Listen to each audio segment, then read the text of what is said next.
السلام عليكم ورحمة الله وبركاته. معكم مطبخ رشا المغازي. النهاردة هنعمل فاهيتا الفراخ.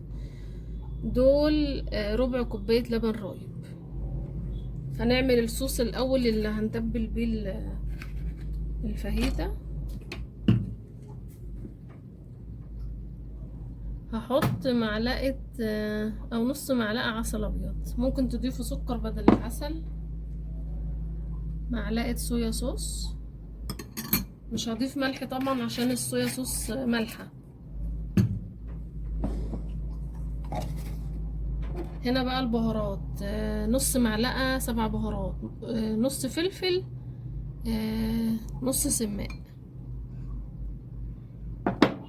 هقلب كل ده كده مع بعضه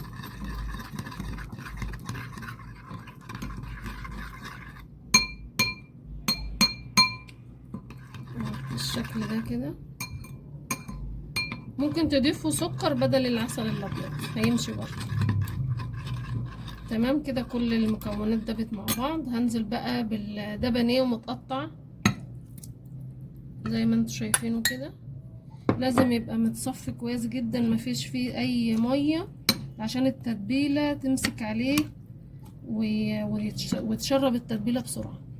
هنسيبها اقل مده نص ساعه، لو فضلت اكتر ساعتين يبقى قبلها بليله هتبقى افضل طبعا.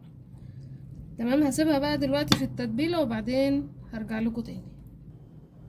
دلوقتي دي وok سخنه اهي، هنزل فيها بمعلقتين زيت زيتون او زيت نباتي. ده زيت نباتي. تمام، هنزل بقى بالفاهيتا بعد ما قعدت ساعتين في التتبيله. هنزل ومش هقلب، هسيبها كده لحد لما تاخد لون عشان مش عايزاها تجيب ميه. تمام، وبعدين هتابع معاكم ونشوف هنضيف عليها ايه تاني.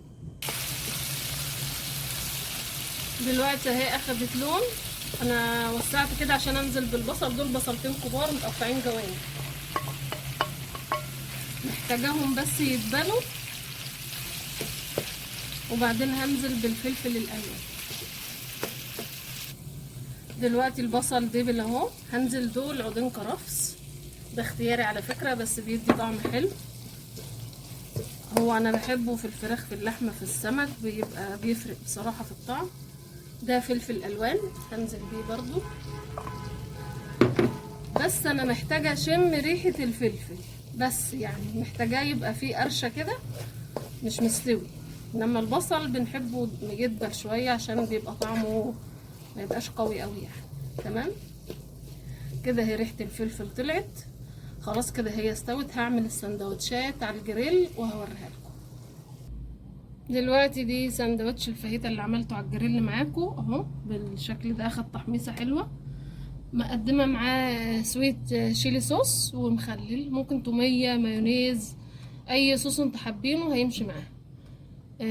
وصفه حلوه وخفيفه، بما ان الصيف طلع اتمنى تجربوها وان شاء الله تعجبكم وبألف هنا.